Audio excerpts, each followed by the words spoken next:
На улице минус 36 градусов, и я приехала в музей, потому что завтра начинается или уже начались якутские гадания. И сейчас мы зайдем в музей, где мне специалист расскажет о том, какие у нас есть якутские гадания и что нужно делать, чтобы узнать свою судьбу в эти дни. Пока камера не замерзла.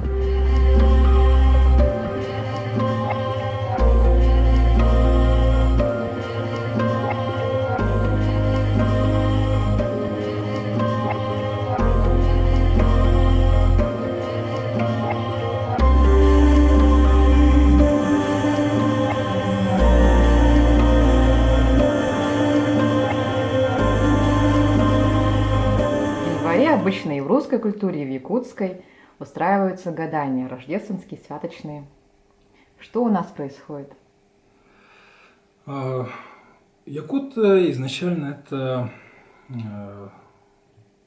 имели именно свое представление, свое мировоззрение, соответственно, и представления, и гадания, все обряды были отличны от христианства, но со временем, с приходом русских в 17 веке, все-таки обмен культур происходит, и вот эти языческие традиции, языческие обряды начинают потихоньку замещаться и добавляться за счет христианских обрядов и также русских языческих, которые в свою очередь тоже проникли в христианство, и происходит довольно странное смешение. Странное или страшное? Странное порой. Но местами может быть и страшное, да? Да, вполне может быть.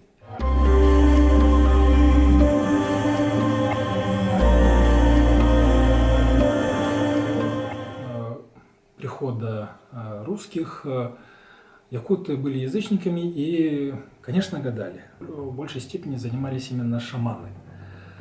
Например, один из них – это подкидывание колотушки. У шамана был бубен, была колотушка, которую он бил, собственно, по этому бубену. Это его рабочий инструмент, и самое простейшее гадание – это подкидывание назад вот этой колотушки. И в зависимости от того, как упадет эта колотушка, шаман мог получить положительный или отрицательный ответ. Если колотушка падала, скажем так, передней стороной вверх, тогда ответ считался положительным. Если вниз, то отрицательный ответ.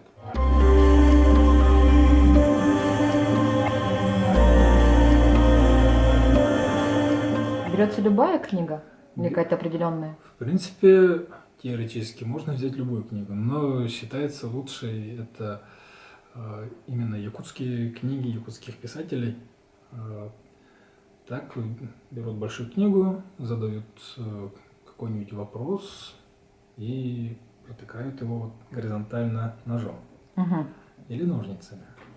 И потом угадывают строчку, открывают, читают. И, что интересно, порой довольно частенько вот эти фразы, они совпадают с заданным вопросом. Меня это... Пробовали?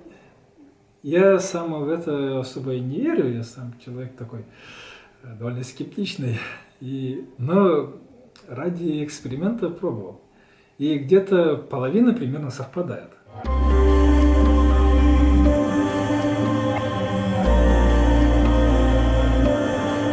Очень часто еще гадали при помощи вот таких волчков. Волчки, они были довольно разные, и зачастую ими просто играли. Но были и особенные волчки, гадальные волчки ими не играли. Считалось, что они от этого теряют силу. Но предположим, что у нас это гадальный волчок. Его просто крутят, он со временем падает, и видим, здесь есть различные рисунки. Я в этом деле я не гадаю, поэтому конкретно рисунки расшифровать не могу. Но вот это точно нет, отказ. Это положительный ответ. Тут еще есть что-то вроде Под сомнением, да, да, там какая-то возможные, там еще какие-то. Больше да, а другая сторона, скорее всего, больше нет. Да, видимо. И вот таким образом они гадали.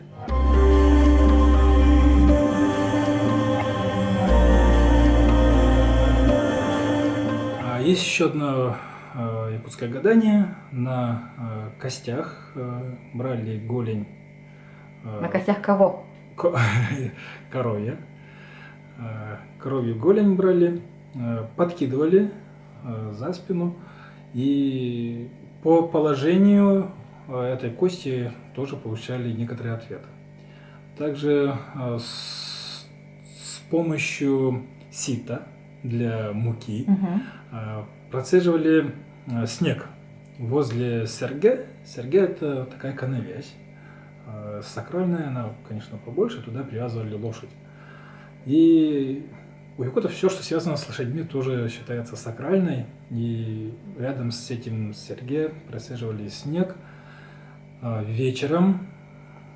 После этого утром выходили и смотрели результат. Следы должны были появиться какие-то? Да, там что-то должно либо появиться, либо не появиться. Если ничего нет, то есть просто снег упал, и как упало, так и лежит, то, в принципе, ничего Не произойдет. не произойдет, все так и будет.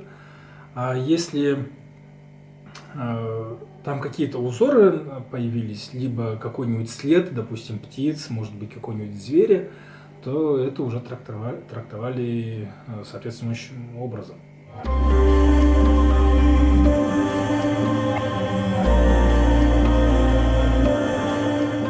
Самые популярные в одно время были гадания при помощи сюлликунов.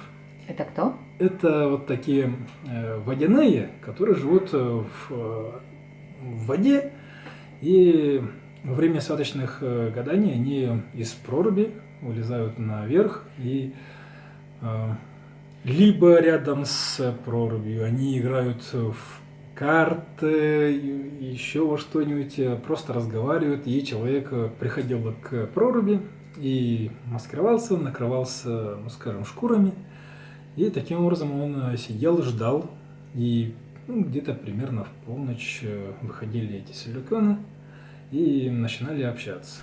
Разговаривали обычно они на тему судьбы того человека, рядом с которым они, собственно, и вышли на поверхность.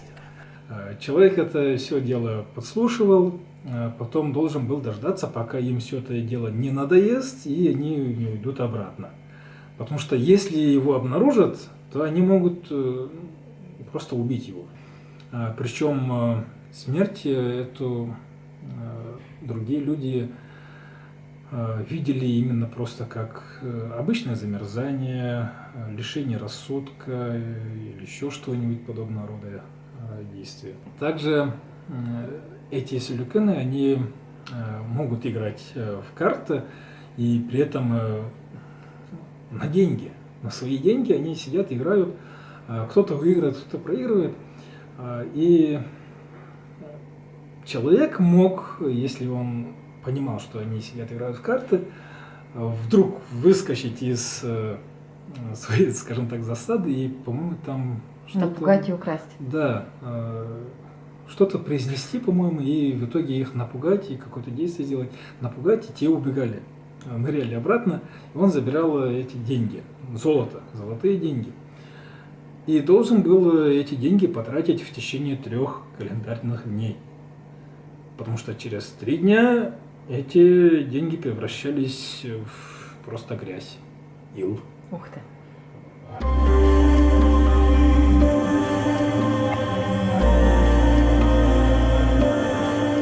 Какие гадания я могу использовать дома? Без лошадей, без водяных, вот попроще. Можно вот подкидывать ложку.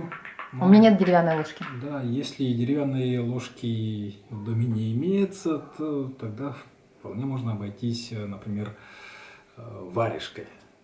То же самое подкидываете назад варежку, упадет она открытой стороной вверх или закрытой. Если открытой, то положительный ответ, положительное будущее. Кидание варежки – это практически гадание на ответ.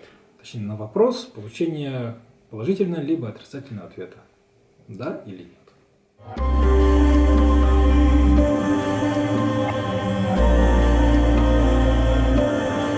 В музее какие-то мероприятия проводятся в эти дни? Раньше мы проводили мероприятия, у нас есть специалисты даже по гаданиям, и проводили, собственно, сами гадания, абсолютно разные, но, правда, без лошадей обходились. Но в этом году по понятным причинам никаких таких мероприятий не проводится, к сожалению. Также мы проводим различные мастер-классы для детей, взрослых. Для детей это, например, создание различных игрушек, кукол. Прямо сейчас идет мастер-класс по динозаврам.